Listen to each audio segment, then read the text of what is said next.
Supreme court पिछले करीब 30 सालों से समान नागरिक संहिता बनाने का सुझाव देता रहा है, लेकिन अब तक कुछ ऐसा रहा है कि सरकारें इस पर पहल को लेकर बचती नजर आई। अब विधि आयोग ने इस मामले पर 16 बिंदुओं के साथ एक प्रश्नावली तैयार कर सुझाव मांगे हैं।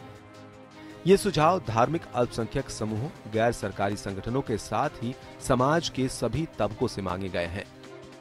All India Muslim personal law board समेत लगभग तमाम मुस्लिम संगठन विधि आयोग की इस कवायद के विरोध में सामने आ गए हैं। मुस्लिम पर्सनल लॉ बोर्ड ने एक हस्ताक्षर अभियान भी छेड़ा है, जिसमें तमाम मुसलमानों से शामिल होने की अपील की गई है।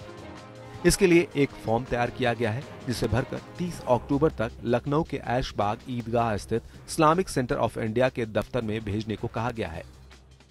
और इस सिलसिले में बोर्ड की तरफ से हम लोग यहाँ लखनऊ से भी आज एक मुहिम शुरू कर रहे हैं, जिसके तहत कि मुस्लिम औरतों के बड़े पैमाने पर दस्तखत कराए जा रहे हैं और वो करा करके हुकूमत को और पर्सनल लॉ बोर्ड को भेजा जाएगा, जिससे कि हम ये बात साबित करके करें कि मुस्लिम ख्वातीन, मुस्लिम औरतें इस हक में हैं कि हमारी शरीयत में रत्ती बराबर भी तब्दीली न की। तो हमारा कहना यह है कि इसमें अदालत हस्तक्षेप न करे, हुकूमत हस्तक्षेप न करे, खुद मुसलमान मौलवी जो हैं वो फैसला करें कि जब रसूलुल्लाह के बाद और खलीफा अव्वल हज़रत अबू बकर के बाद जब ये इज्तिहाद हो सकता है, तो आज भी मुसलमान औरतों को मुसीबत से छुटकारा देने के लिए फिर इज्तिहाद का मौका है कि मुसलमान उलमा मिलकर इज्तिहाद करें और इस मुसीबत से ख़वातीन को छुटकारा दिलाएं।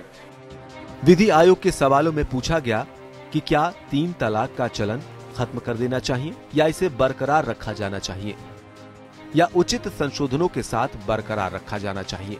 ये भी पूछा गया कि क्या समान नागरिक संहिता वैकल्पिक होनी चाहिए। विधि आयोग ने पूछा है कि क्या समान नागरिक संहिता में तलाक, शादी, गोद लेने, बच्चों को रखने के अधिकार, उत्तराधिकारी और पैतृक धन जैसे विषयों को भी शामिल किया जाना चाहिए। सरकार का कहना है कि अगर विधि आयोग की इस कवायद पर किसी को विरोध है तो वो भी सुझावों के तहत रखे जाने चाहिए। सरकार जो भी करेगी वो संविधान के दायरे में करेगी। हम जो है वो किसी रिलीजन में रिफॉर्म नहीं कर रहे हैं।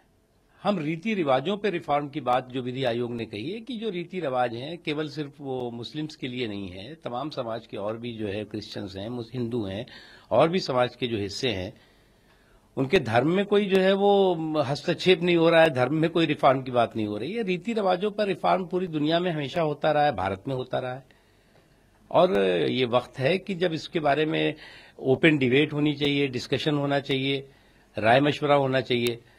लॉ कमीशन एक लॉफुल बॉडी है और वो देश में एक अच्छा बहस करना चाहते, लोगों का मत क्या है जानना चाहते, जिनको रुचि है वो लोग इसमें अपना मत क्या है बताना चाहिए। बॉयकॉट करना वही डिक्टेटरशिप है, जो हम कहेंगे उसी को सुनना, नहीं तो हम बॉयकॉट करेंगे। ये लोकतंत्र का भाग नहीं हो सकता है। कांग्रेस का मानना है कि देश में समान नागरिक संहिता पर अमल व्यवहारिक रूप से मुश्किल है। हालांकि उसने मुखर होकर इस मामले पर अब तक कुछ नहीं कहा है। जेडीयू ने सुझाव मांगे जाने के वक्त पर सवाल उठाया है। तो सवाल ये है कि इनको इस मुद्दे को यूपी के चुनाव, फिर 2019 के चुनाव, इनका यही एजेंडा, बाकी सब इनका जो लव जिहाद और घर वापसी और गो रक्षा, ये सब तो भांडा फूट गया कि क्या कर रहे हैं। अगले 6 महीने में उत्तर प्रदेश और उत्तराखंड समेत 5 राज्यों में विधानसभा चुनाव है। ऐसे में शायद ही ये मामला राजनीतिकरण से बचा रह सकता है। Bureau report, APN।